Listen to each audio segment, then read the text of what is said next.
He was born in a world of ice and war, where tribes hunted men as easily as wolves hunted sheep.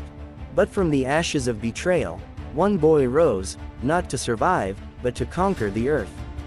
His name struck fear from China to Europe. Genghis Khan, the man who built the largest land empire in history. He united warring tribes under one banner, crushed kingdoms that mocked him, and reshaped the ancient world forever. This is not just a story of battles. It's a story of vision, discipline, and destiny.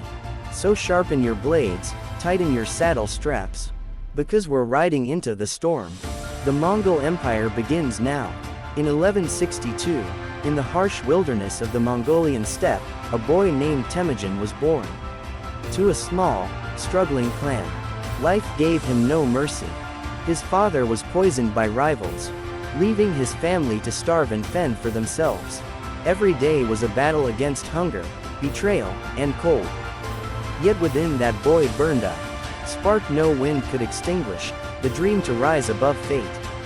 He watched the endless sky, and imagined uniting the tribes that tore each other apart. From a hungry child grew a relentless survivor. From loneliness, a leader was born. The Mongol tribes were wild and divided. Brothers fought brothers for land and pride. Temujin saw the truth. Division was death.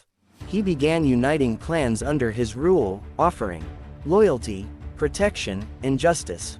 In his camp, no man's birth mattered, only bravery. Temujin's followers called him fair but ruthless. Traitors were destroyed, allies were rewarded. He taught his people discipline, organization, and loyalty beyond blood. Slowly, the chaos faded.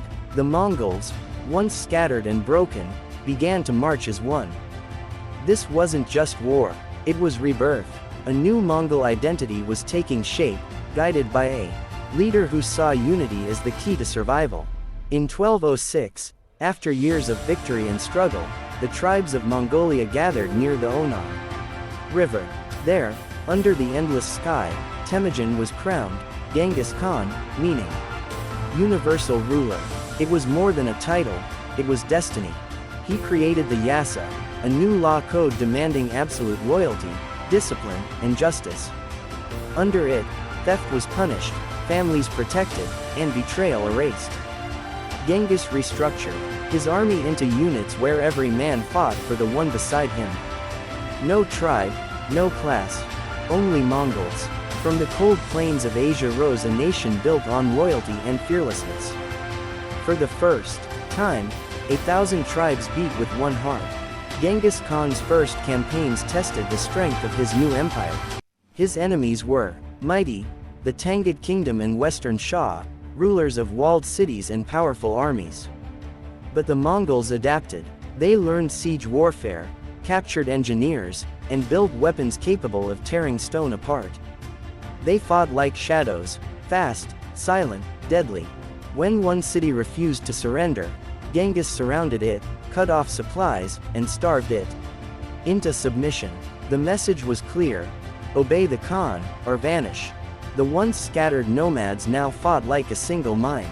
Every battle honed their discipline, every victory fed their legend. The world began to whisper in fear. The Jin dynasty ruled northern China with pride and wealth. They believed their great walls would keep the nomads out forever. Genghis Khan proved them wrong. Using discipline and deception, he encircled cities, diverted rivers, and crushed their armies. His generals fought like ghosts, striking, vanishing, and returning with fury. In 1215, after years of relentless war, Beijing fell. The Mongols had conquered the north. But Genghis Khan did not destroy blindly.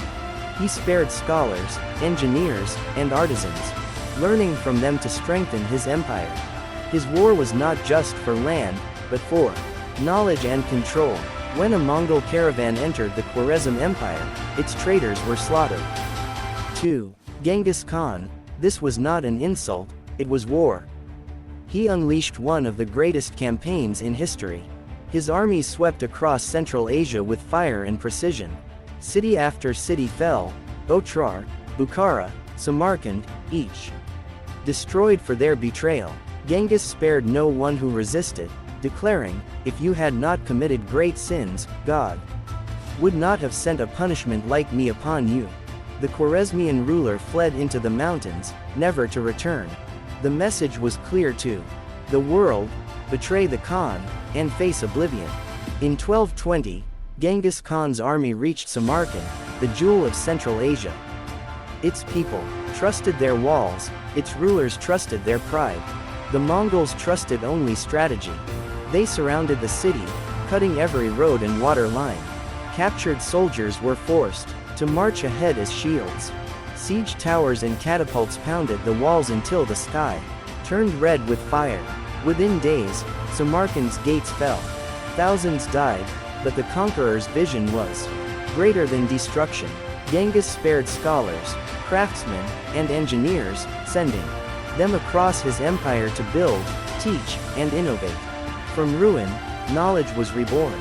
After conquering Central Asia, Genghis sent his generals into the unknown, westward, toward Persia, Russia, and Europe. The Mongol horsemen moved like ghosts. They rode across frozen rivers and deserts, covering distances no army had ever dared. At the Battle of the Khalkha River, entire Russian armies vanished beneath Mongol tactics. Villages burned, fortresses crumbled, and the invincible knights of Europe fell to the precision of the steppes. Their speed was unmatched, their discipline terrifying. The Mongols fought not for chaos, but for destiny, and nothing could slow them down. Genghis Khan was not just a conqueror, he was a builder of systems. His Yasa law applied to everyone, rich or poor, warrior or merchant. He created the Yam, a postal relay network connecting his empire. Messengers could travel thousands of miles faster than any in the world. Trade thrived.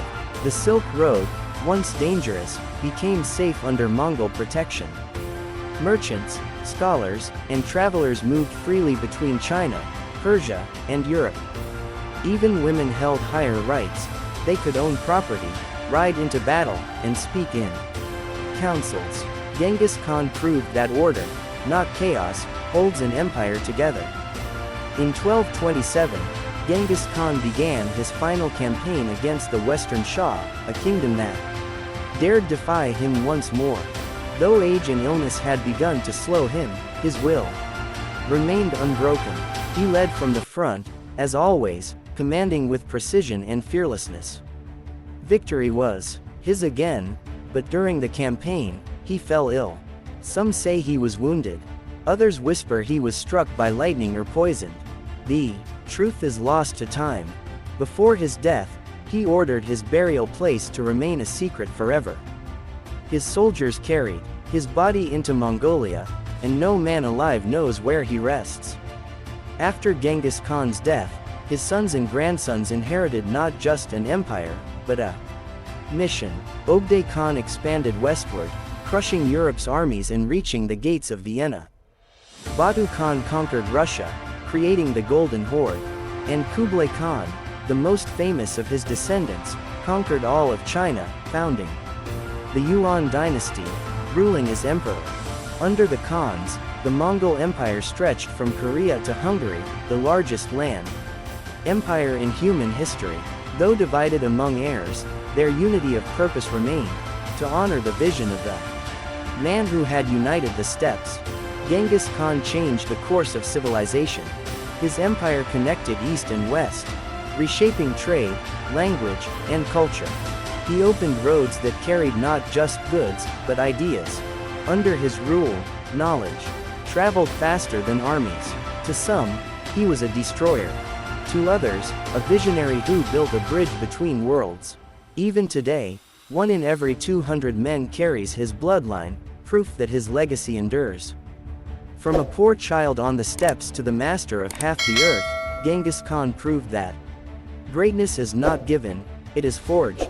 Subscribe, like, and share this story, and join us again for more legends that shaped our world.